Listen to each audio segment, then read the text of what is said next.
Bienvenidos. So, La Bruja Espinada, and I am here with your special new moon message. So, let's get started. Prayed, meditated over your cards. So let us see what the universe, what the divine have in store for you. We have the Wheel of Fortune. And at the bottom of the deck, we have the Six of Pentacles. And I'm also drawn to the Moon. So, the Wheel of Fortune, as indicated in the name, has to do with not just fortune as in treasure, but it's fortune as in the future. What is held, how do I want to say it? What the future holds, for the lack of a better term. The Wheel of Fortune is the end of the major arcana. The Wheel of Fortune is the completion of a cycle.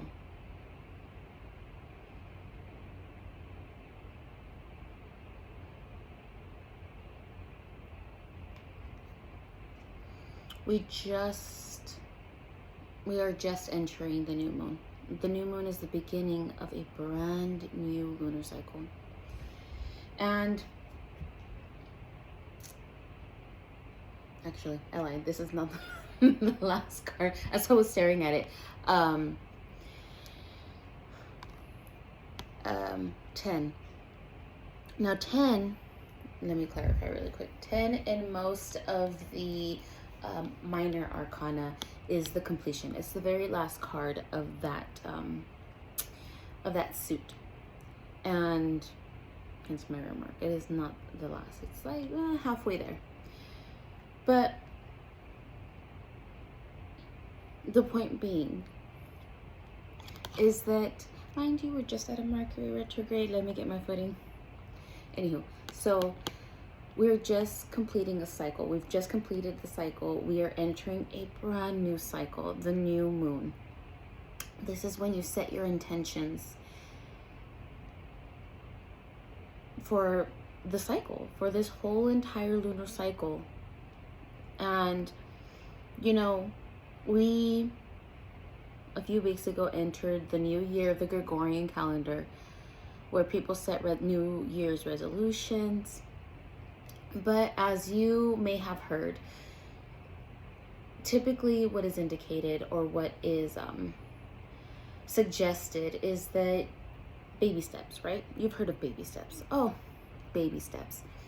Think of the new moon as baby steps. If you set New Year's resolutions, that's great.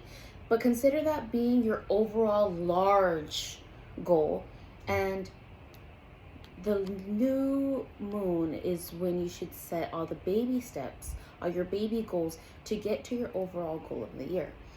Cut it down, break it down. This is kind of what this indicator is telling you. Because, and mind you, I tend to not read reversals, and there's only one reason why, is because the cards will eventually tell you everything that needs to be said, whether or not it's reversed. These two cannot reverse. And that's, so overall, even if it was reversed, what it's trying to tell you is, if you take the huge bite, you're not going to see through to achieving your goals, no matter what they be. And with the Six of Pentacles coming out, whenever you see the Five of Pentacles in the Rider-Waite tarot, it's two people walking in the snow. They appear to be in dire need, and they're outside of what appears to be a church. Well, the Six of Pentacles, no matter what deck you use, is an indicator that the the difficulties are being overcome. And if these were reversed, it's just like pretty much going to be telling you the same thing I'm going to tell you right now. If you bite off more than you can chew, you're not going to be able to see what you have or what is coming to you or what you've been working so hard for. When you take smaller steps, you don't have to turn around and look at the overall journey. Whereas if you take smaller trips, you can look back and see the progress that you've made over a shorter course of time versus I didn't make it to the end, so I can't even look back. Does that make sense? And when the moon came out and I took it, is because that is a clear indicator you do this a lot. This is something that you're sick of you're sick and tired of yourself doing it so damn much. Like, why did I set this goal? Like, you're barely at the start of the year and you're already feeling this way. And there's nothing wrong with setting giant goals, but just remember it takes smaller steps to get there. Because when you try to take bigger steps, you wear yourself out faster. Take smaller steps. Especially now that the moon is pulled out on the night of the full moon. Realize there's nothing wrong with having what we call weaknesses. It's just how you approach the situation. But if you take smaller steps, you'll see more things to be appreciative of, grateful for.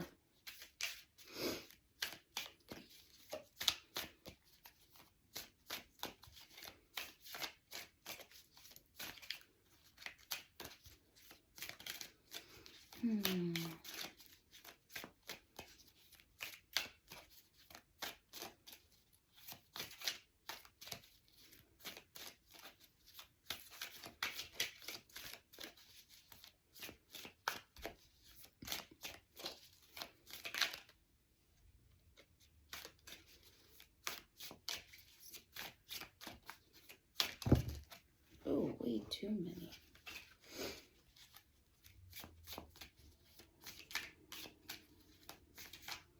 I'm just asking if there's anything else they want to add to this, but honestly, I feel like, oh, well, they did. And the Lovers. Now, this is simply a reminder. This doesn't necessarily have to do with romantic love. It could be familial love. It can be corporate ties, business deals, whatever the case may be. It has to do with connection.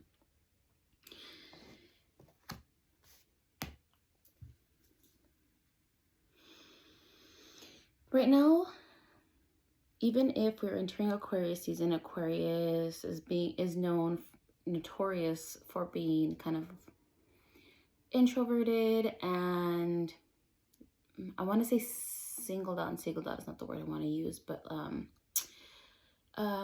let's say singled out for being odd, weird, whatever the case may be. That doesn't mean you should be pulling yourself out of situations. This is just a reminder to embrace the connections that you do have. Right now it's not the time to go within and be a recluse. We're going to be leading, and I know it's not for another few months, but this is going to be preparing you for the spring. So mind your relations. Don't be too withdrawn at this time. It's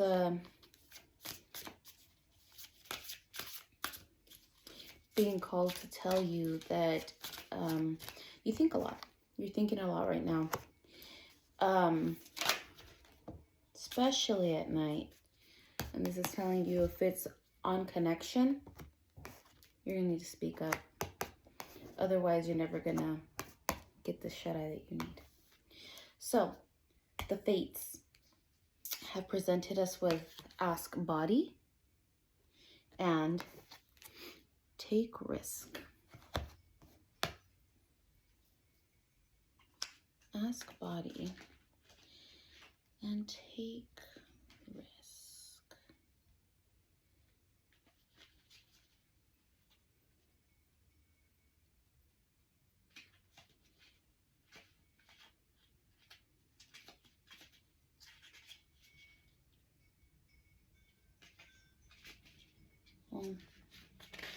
Let's go with take risks. Actually, that's the first card that I saw.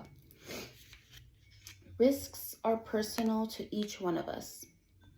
To some, climbing a mountain doesn't feel risky. To others, having a conversation with a stranger does.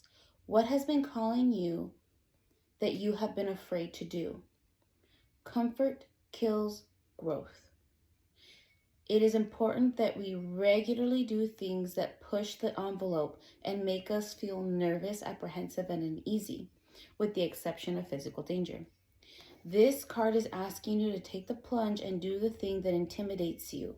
Trust that the net will appear after you jump. It's that overthinking that's come out. Don't be afraid.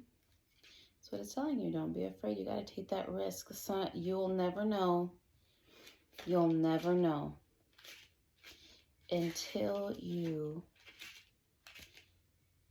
take the risk.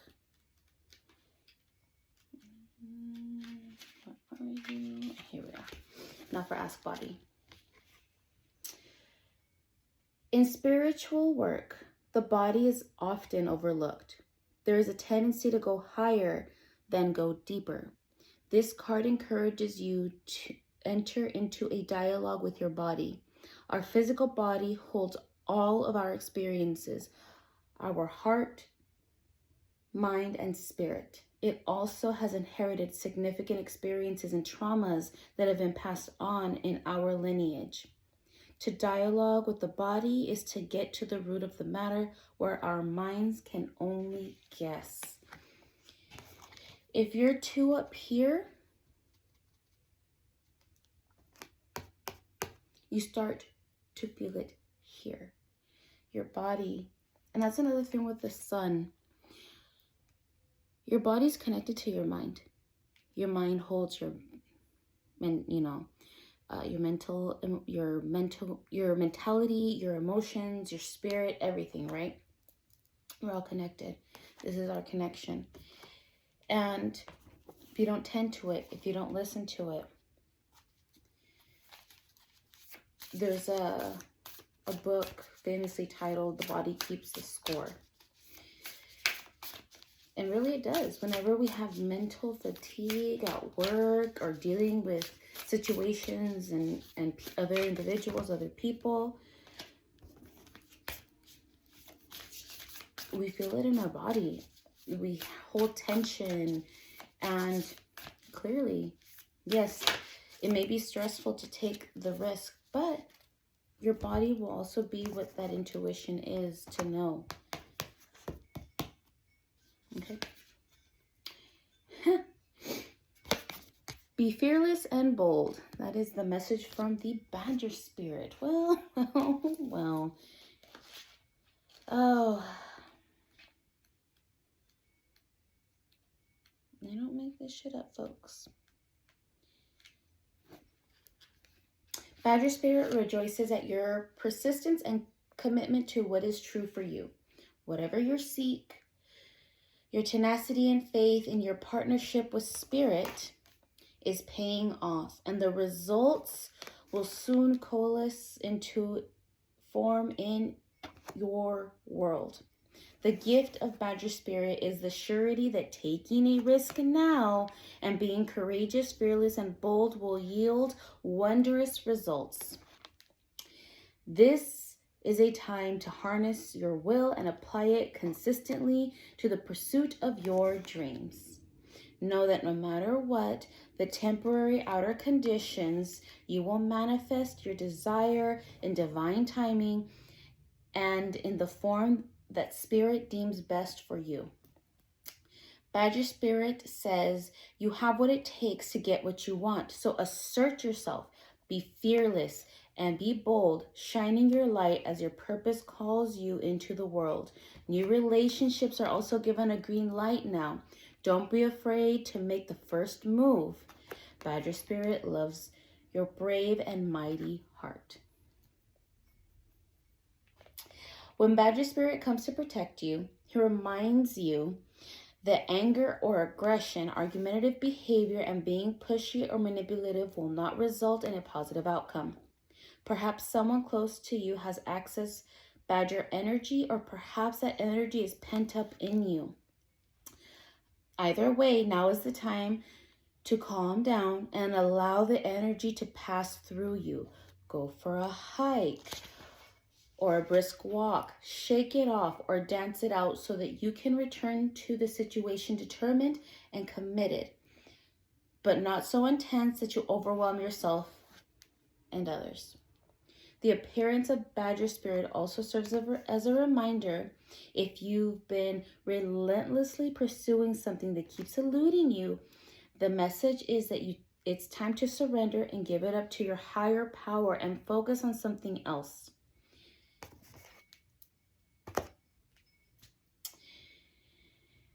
Where did I stop? Badger Spirit wants to protect you from self-will run rampant, from being obsessed with getting what you want in the form that you prefer, in timing that fits perfectly with your notions of what has to be. Remember, the world doesn't revolve around your needs, your wants. Better, more beautiful opportunities will be the result when you release some of that Badger Spirit intensity, along with your need to have it your way 100%. Ooh, some people got called the hell out. Let me just tell you right now. I was kind of wondering why Ask Body came out with Take Risks, because it's understandable that anxiety winds up making you more tense, but I think that's the case. And this is popping out. You're too much in your head right now, and obviously this is kind of hindering your connection, especially with spirit. So the Badger Spirit's calling your ass out. Quit giving yourself that anxiety. I know it's easier said than done, I know, but this is Spirit wanted to call quite a few people out because of the different ways that the messages are presenting themselves. Whew.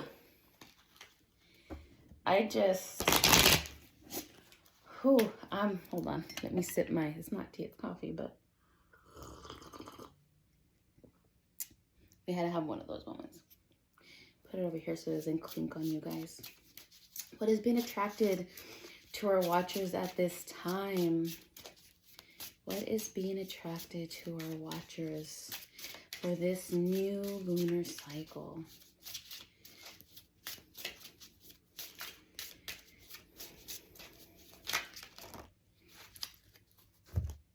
Okay, go for it. Go for it. Step outside your comfort zone. Take that risk. Make plans. Now is the time. Favorable outcome in alignment. My dears. Crisis. Restructuring life. Blessing within. Clearing space. Brings resolution. See deepest needs and emotions. Last but not least, we have past programming.